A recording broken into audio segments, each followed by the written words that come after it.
Welcome back to the Essentially You podcast, all about reinventing your health with safer, cheaper, more effective natural solutions and powerful lifestyle changes so that you become the CEO of your health. I am your host, Dr. Marisa Snyder. Now, if you're listening today and you are over the age of 40, maybe you've been told that menopause hits you like a Mack truck, or that menopause means you are officially old, or that birth control pills are the solution to your perimenopausal and menopausal symptoms. Well, I'm here to tell you that none of these myths are true. Today, I would like to shed light on some of the most pervasive menopause myths that exist in our culture and debunk them once and for all. This is actually part one of a part two series. I'm going to be bringing you part one today, bringing you part two next Friday, because lo and behold, there are a lot of myths surrounding menopause that lead to us fearing it, opposed to embracing it and knowing that we're stepping into that next new phase in our life. Now, even medical professionals accept the unfounded thoughts and misconceptions about menopause, despite the lack of research to support them. Our Western culture in particular perpetuates the perception of women's deterioration around the age of 50, dubbing menopause a four-letter word, a curse. It's a punchline, it's a snide remark, it's an excuse, a platitude used to dismiss women. And I don't know about you, but I am done accepting this view of middle age and these lies. It's time to annihilate this misinformation with cold hard facts, topped with research and medical experience. Now here's the good news. We have a lot more control over our hormones and our body and how our hormones transition during perimenopause and menopause. Although there are definitely some changes that are taking place and our reproductive cycle ends, kind of shores up, menopause opens the door for a great new beginning filled with more energy, wisdom, and joy. Menopause presents our bodies with an opportunity to rest from reproduction and use that energy elsewhere, like changing the world, which is what a lot of women in their 50s and 60s are doing today. So how will you know you're even in menopause? Well, one thing is for sure is that if you haven't had menstrual cycle for one full year's time, that's really it. You have stepped into menopause. And that is really the defining moment. So what I want to do now is I want to take some time and debunk some of these ridiculous myths once and for all. Now I'm going to cover about 4 myths today, and then I'm going to get into some more myths next Friday as well. Now, as an added bonus for this episode, one of the things that I've seen move the needle when it comes to hormone changes and transitions and just what our body's going through is filling nutrient gaps. So I'm going to have my wonderful little bonus gift for you. It's going to be inside of the show notes for this episode, which is episode 233, and it's going to be my hormone supplement guide. Now, what's specifically wonderful about this guide is that a lot of the supplements and herbs I'm recommending are phenomenal for women as we step into our 40s and our 50s and beyond. So I'm going to be covering and giving you exact recommendations for how to use them, what exactly they do inside of this guide. And what I love about it is it's just a quick reference guide. Anytime you're dealing with a symptom or you're trying to figure out what's going on with you, whether it's low energy or hot flashes or vaginal dryness, whatever it may be, you're going to find an answer in this guide, and you're going to know exactly how to plug and play these beautiful supplements to kind of give you that vitality and boost that you're looking for.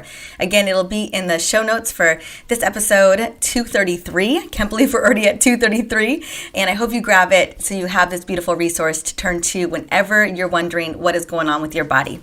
All right, myth number 1. Menopause means you are officially old. It's the end of your vitality, your beauty, your femininity, sexuality, and passion. Ooh, that is a big myth. The only thing menopause ends is your ability to make a baby. Period. Think about it. When you don't spend so much energy each month on your cycle, and best believe it requires a lot of energy to run reproduction in our bodies, and the hormone changes that go throughout the cycle, you have so much more energy to spend on other things and to not care about other things as well. So here's what menopause really means. Freedom from periods and all the stress and pain and inconvenience and energy spent on them. You get a postmenopausal zest. Yes, this is a thing. Think about it. Now your body isn't spending its energy focusing on reproduction every month. It's got mitochondrial energy to spare. Hormone rebalance, after all the roller coaster of the crazy hormone changes and transitions during perimenopause, because that's really when it happens. Your hormones will stabilize once and for all to finally reach menopause, leaving you with a very predictable normal cycle. What's so interesting is luteinizing hormone and follicular stimulating hormone, two of the hormones that are running through pituitary, basically level out. And they level out where they are normally during ovulation, which is a great place for them to be. So your mental capacity is just out the roof. So just note that a lot of these hormones are still working in your favor. You get to reinvent yourself. With the reproduction situation off your plate and symptoms easing, menopause offers the opportunity to focus on you. Menopause is that gateway to greater happiness and worth. It's time to inventory specifically your needs and identify what brings you joy. Honor the wisdom that you've gained through your life experience. You think about how much you know right now. And as you're stepping and sauntering into this next transition, you just get wiser. You just get smarter. You're more in tuned. You're more intuitive. I'll tell you what, these are the women who are literally the change agents of the world because they're leveraging all of that, leveraging their energy and leveraging the fact that they don't care what people think anymore and they're getting their opinions out there. So you want to use that wisdom and newfound energy to not only prioritize self-care, but claim the life of your dreams. All right, I hope I painted a picture for what it can really look like. The next myth I want to debunk today is weight gain is inevitable. Now, when I survey women, which I do several times a year, because I always just want to make sure that I have a pulse on what your biggest concerns are, what you are struggling with, what are some of the issues that are holding you back from getting to where you want to go. And anytime I ask, what are some of the biggest symptoms that you're dealing with in your 40s and your 50s, even 30s, it's always stubborn weight gain is usually number one or number two. And so I want to talk and speak into weight gain being this inevitable thing that we've all been told is just going to happen. It's just going to happen with age. That belly fat is just going to come on. And here's the thing is weight gain is not inevitable, especially if we take care and consideration to our metabolic hormones, because that's what we're talking about. It's not so much perimenopause and menopause, although the hormone fluctuations can complicate things a little bit. We're talking about how do we ensure that we don't have metabolic dysfunction. And although things are interconnected, we can still really focus on dialing in our metabolism and our energy sources, basically feeding those mitochondria the right foods. So two of the most important metabolic and stress hormones are insulin and cortisol. And I know I talk a lot about, especially recently, I've been pouring on the information about insulin. I think it's the number one hormone we've got to focus on after the age of 40. And honestly, some practitioners will say even earlier, because insulin resistance can show up as early as our 20s, 30s, and you can imagine it definitely becomes a concern for us in our 40s and our 50s and beyond. And then cortisol, it is the number one stress hormone. Clearly, it has a lot of other responsibilities. I call it the survivor hormone, and these two work in tangent together. So women as early as their mid-30s will start to experience shifts in insulin and cortisol based on stress, basically running from here to there, emotional eating, and so much more. So the sooner that we can get a picture of insulin and cortisol to make our lifestyle changes, then we can truly set ourselves up for success. Now, based on current research, the more insulin resistant you are creating as you head into perimenopause and menopause, the more of these symptoms that you're going to experience. Things like hot flashes, night sweats, insomnia, brain fog, stubborn belly fat. Those are the things we're going to see. And you think about it, those correlate with a lot of the symptoms that we see women really struggling with as they step into menopause. It's not progesterone and estrogen necessarily, it's insulin and cortisol, maybe thyroid hormone as well. So those are the ones we really want to be looking at. Now, one of the best ways that I have found to really get this under control is to wear a continuous glucose monitor. Because Oprah always says, you got to know your numbers. And I recommend knowing your numbers all day long so you can see, what you're putting into your body, how you're exercising, your daily activities, how that affects your insulin levels. And then you can make real-time modifications and changes. It's like the best kind of accountability machine to have, and it literally sets you up for success. So I'm loving the idea of a continuous glucose monitor. I'm actually getting one. It's not necessarily recommended during pregnancy. Luckily, I'm almost done with that journey. I've got only 2 months-ish to go. I think a little less than 2 months. I think exactly 2 months when I'm recording this. And then I'm going to be getting one. So I just wanted to just speak into what is the best way that we can really start to look at insulin, and a continuous glucose monitor that's looking at our blood sugar levels can really be a massive indicator. Now, the one thing about a continuous glucose monitor here in the US is it is prescription based, but more and more doctors are coming around to allowing for any of us to get them, because I think they realize that preventative care, not waiting till you're pre-diabetic or diabetic to get this, is going to keep you from not becoming pre-diabetic or diabetic.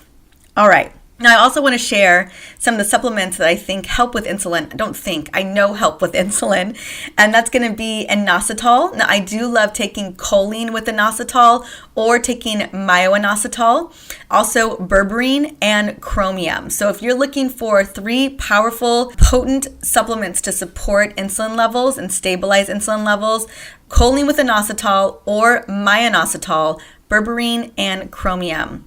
And then herbs that are going to control and help to regulate cortisol regulation, holy basil, rhodiola, and ashwagandha. And actually, I have an incredible supplement that I've curated called Adrenal Love, and it's specifically designed to manage cortisol regulation. And it's got all of those along with other critical vitamins and minerals to help support your hypothalamic pituitary adrenal axis, which is the axis that's controlling your stress from the brain all the way to the adrenals. So if you're looking for a kind of one and done cortisol support, stress support, and energy support blend, Adrenal Love from the Essentially Whole store, and I'll have a little link for that in the show notes as well.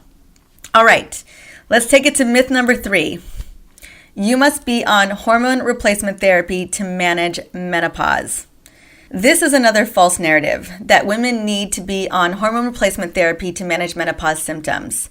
And in some cases, I agree that natural progesterone and a little bit of natural estrogen cream are key to thriving during perimenopause and menopause, especially if you've exhausted the options and don't know where else to go. These natural hormones can be of great help.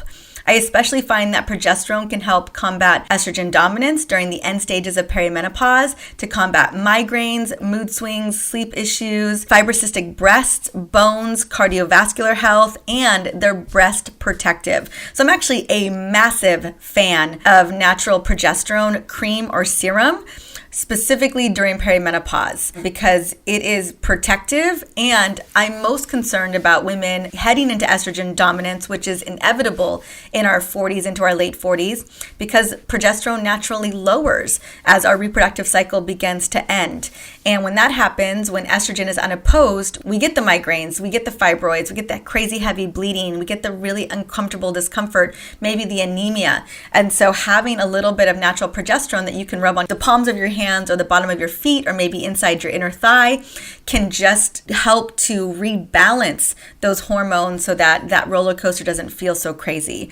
One of my favorite go-to supplements that I'm releasing literally in about a week or so is my progesterone serum that is going to be incredible. Like, my mama uses it right now because she was having a little bit of estrogen dominance. And unfortunately, women even in menopause can still experience estrogen dominance due to the foods and the toxins in the environment, those xenoestrogens. And so she was seeing some signs of estrogen dominance. And sure enough, when we looked at labs, there was definitely some in the system. And so we put her on the progesterone serum, which was absolutely incredible. Like, it got rid of her symptoms like that. And she just felt so much better. And it's very, very safe for her to take. So I just wanted to speak into that. Now, when it comes to supporting overall supplementation to aid women with their mood and brain function, especially as progesterone declines, now progesterone is connected to GABA, which helps to calm the mind, calm the mood. Other things I recommend is going to be magnesium biglycinate, which again, I think most of us, 80% of us or more, are deficient in magnesium. And it's so necessary, not only for mitochondrial function, for liver detoxification. I could just go on and on. I talk a lot about magnesium on the show. L-theanine and ashwagandha. These are all three really important supplements to consider when it comes to if you're struggling with mood swings, if you're struggling with irritability, if you're struggling with brain fog. Those are things I want to recommend. But before we leave this myth, I want you to know the truth about how hormone replacement came to be. See, scientists mistakenly assumed that estrogen deficiency was the cause of every menopausal symptom under the sun. This was way back in the 40s and 50s. So they thought that the answer was to replace naturally declining estrogen with synthetic estrogen. And you see the problem already, right? First, our bodies are designed to have this naturally decline. Secondly, many of us are actually estrogen dominant because of all the xenoestrogens in the environment. Now for the scary stuff. The first estrogen replacement that hit the market was 1942, and it was made from a combination of estrogens derived from the urine of pregnant horses. Yes, you heard that correctly. It's the urine of pregnant horses. This is known as Premarin. And they never ever put the ingredients on the packaging because no one wants to use horse urine, right? So Premarin is best known for the brand. It wasn't until the 1970s that doctors thought that this was the gold standard for any and all. And you went into the doctor's office, you were 50 years old, you get Premarin, no questions asked. And you had a hot flash. They were just like, here it is. Here you go, sweetheart. Good luck. But that began to change in the 1970s and 80s when studies began to link estrogen used in hormone replacement therapy to cancer in our endometrium, in our uterus, breast cancer, stroke, heart attack, and dementia. Yet, hormone replacement continues to be sold to menopausal women as an answer to all that ails us, and it's become a multi-million-dollar global business in the process. The allure of the quick fix and the almighty dollar overshadows the proven role of endocrine disrupting hormones and estrogen dominance. And so this is definitely a concern. So what I wanted to do is if your doctor is having a conversation with you or you're considering hormone replacement therapy, again, I always want you to opt for the more natural options. And like I said, I feel like natural progesterone is very, very neuroprotective, cardiovascular protective, bone protective, and breast protective versus progestins, which is synthetic progesterone, and Premarin, which is the synthetic estrogen. So here are the most common questions that I receive from women when it comes to hormone replacement therapy. My doctor has told me that I need to be on hormone replacement therapy now that I'm in menopause. I'm not sure, what should I do? This is usually what I tell them to do. I invite you to ask your healthcare provider some important questions about hormone replacement therapy, including the ones I listed below. So here's some questions to ask your doctor when it comes to having this conversation. Why are you recommending hormone replacement therapy for me? And how do you think it's going to benefit me? And if I choose to go on hormone replacement therapy, how long do you recommend I stay on it? Just get real granular about what's the recommendation, how long, and why. Next, a good question is, are there alternative recommendations you can offer me if I don't want to take hormone replacement therapy? What are the current risks, specifically my current risks, given my health history, my family history of heart disease, breast cancer, and osteoporosis? And then what types of hormone replacement therapy do you recommend, and what are the risk factors for each? So those are some good questions to ask your practitioner if they're just kind of dismissing you and trying to get you on a Premarin progestin dosage, especially probably the most heavily dosed synthetic hormones of Premarin and progestins, or a synthetic estrogen similar to Premarin, more highly concentrated, is birth control. So a lot of women in perimenopause and menopause are put on birth control, and those, it's very, very high amounts of synthetic estrogen and progesterone, which can cause all kinds of problems down the road. And it breaks my heart every time I meet a woman who's in her mid to late 50s and she's been on birth control pills for like 10 plus years, doesn't know she went in menopause. She definitely did years ago, and is really stuck on these birth control pills that can become very, very dangerous for her. Next question I get from women is, I have been on hormone replacement for over 10 years and my doctor says I need to stay on it. What should I do? So here's my answer. Current research suggests that it's not wise to continue hormone replacement for long-term usage. The Women's Health Initiative study, published in 2003 in the New England Journal of Medicine, found that the combination of hormone therapy containing synthetic estrogen and progesterone, known as progestin, has no meaningful benefit in the quality of life of postmenopausal women. There is an estrogen window, a period of time when using biological estrogen can be beneficial for relieving menopausal symptoms, and the associated risks are more minimal, and that is around 5 years from the start of menopause or slightly before. So just a heads up, if indeed you're going to get on bioidenticals for menopausal symptoms that you can't seem to eradicate with other natural means, you want to start before you actually hit menopause or right when you hit menopause. You don't want to wait several years and then get on hormones, because then they become more disruptive than they do become beneficial. Next question I get is, there's a strong history of heart disease in my family. Would hormone replacement protect me? So what I say is, based on that study, that the Women's Health Initiative study happened in 2003, new findings suggest that synthetic hormone replacement, such as synthetic progesterone called progestins, examples are Primpro, FemHRT, Combi patch, have been shown to potentially increase the risk of blood clots, stroke, and heart disease. I do not recommend that women with or without heart disease risks use synthetic progestins, which is synthetic progesterone. I also don't recommend taking synthetic progestins for treating heart disease. Next question, I just have a couple more here. My mother had breast cancer, and I heard that hormone replacement can increase my cancer risk. Do I just skip it? I say, given the findings of the study that I just submitted earlier, the Women's Health Initiative study, most doctors are generally cautious to recommend a combination of drugs like Primpro. In that study, it was clearly demonstrated that women taking a synthetic combination of hormones for 5 years increased their risk for breast cancer than those taking the placebo. I would look into other natural means to support your hormones and check out some of the other resources that are available to you, such as supplements, lifestyle, food, all of those types of resources that we can turn to. And the last question, really quickly, I have been on a combination of hormone replacement since I started menopause for 4 years, and I read that 5 years is that sweet spot for menopausal symptom relief. Should I begin to taper off? So basically, she's talking about how she's about to exit that estrogen window. And this is what I usually say. For 5 years after the onset of menopause is really that sweet spot for slowly decreasing your dosage of hormones, natural hormones.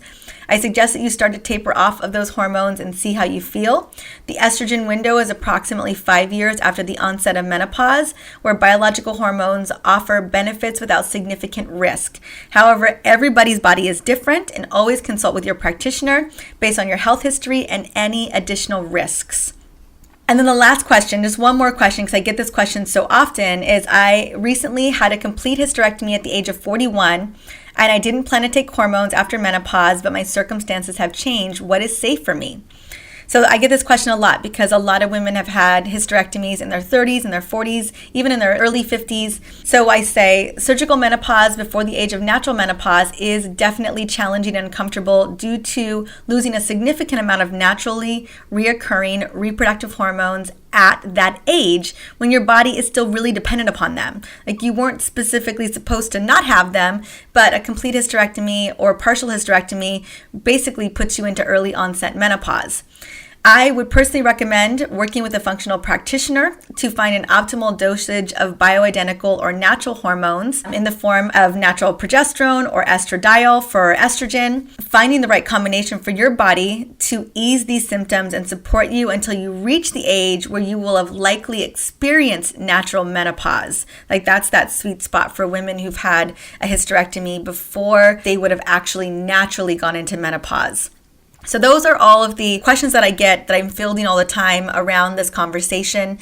And those are usually the answers that I'm giving, which feels very much in line with all the research that I've read. Goodness knows I've read every article under the sun when it comes to hormone replacement therapy. And again, lots of women today are choosing not to use any level of hormone therapy. They're really trying to figure out the metabolic hormones, the stress hormones, the food, the supplementation, the lifestyle, because a lot of that can clear things up without actually needing to dip into natural hormones. Now, if there was a natural hormone that I felt confident and comfortable with, it's going to be natural progesterone, especially during perimenopause, and even can be supportive during menopause as well. The last myth I want to just quickly address today, this is part 1 of the menopause myths episodes, is that birth control is a solution to your perimenopausal and menopausal symptoms. Now, I know I just spoke into this a second ago, and I just want to be really clear that I believe, and I've seen it over and over and over again, that you can fix your hormonal imbalance without adding hormones. You do not need the pill or any form of hormonal contraceptive to ease your symptoms. I firmly believe that you should not put anything into your body unless you fully understand what it's supposed to do, what it could do, and how to use it appropriately. The pill and other forms of hormonal birth control, the patch, vaginal ring, the shot, injection, implant, even hormonal IUD like the Mirena, are contraceptives. The Mirena is a progestin, which is a synthetic progesterone, which is not breast, cardiovascular, or neuroprotective. And they're intended to be used to prevent pregnancy. That's why they're called contraceptives. Yet a lot of doctors would have you think that they do even more, such as fix painful or heavy periods, PMS or PMDD, irregular or missing periods. In fact, the majority of American women on birth control pills, a whopping 58%, take it for reasons other than preventing pregnancy. And here's the truth. They don't solve these issues. And I know I've done a ton of episodes on this topic. They mask them by adding synthetic estrogen and progesterone to your body, preventing your body from functioning the way that it was designed to. While these synthetic hormones may temporarily hide symptoms, your body has to work harder to overcome their crazy side effects. And that's why new symptoms begin to appear. Migraines, decreased libido, vaginal dryness, abnormal uterine bleeding, spotting, thyroid dysfunction, blood clots, vein thrombosis, anxiety, depression. I mean, my goodness, the list goes on and on and on. Again, blinded by symptoms and the promise of a quick fix and easy solution, our healthcare system puts a one-size-fits-all solution ahead of treating you as an individual and looking for the root cause of your driving symptoms. You might find symptom relief by staying on the pill or starting to take it during perimenopause, but I just want you to be aware of the side effects and the fact that you are not solving the real reason for your symptoms. You're using a stopgap measure that allows potential damage over time. And so I just wanted to just speak into that because I see so often women I call it the shut up pill for perimenopause and menopause, is just to give women the birth control pill and just shut them up and send them on their way. But there can be nasty side effects and difficult complications around that when we should just be focusing on the root cause. And so often for women, it's estrogen dominance. And I have a ton of episodes on estrogen dominance here on the show that really gets down to the nitty gritty. And honestly, if you're really concerned about estrogen dominance and you want to take something, I just recommend a natural progesterone cream or serum instead of taking birth control pills. It will lighten your period, it'll lighten your symptoms of estrogen dominance without all the crazy nasty side effects. So that would be the recommendation that I'm making today. So those are myths 1 through 4 today. Those are some big myths, right?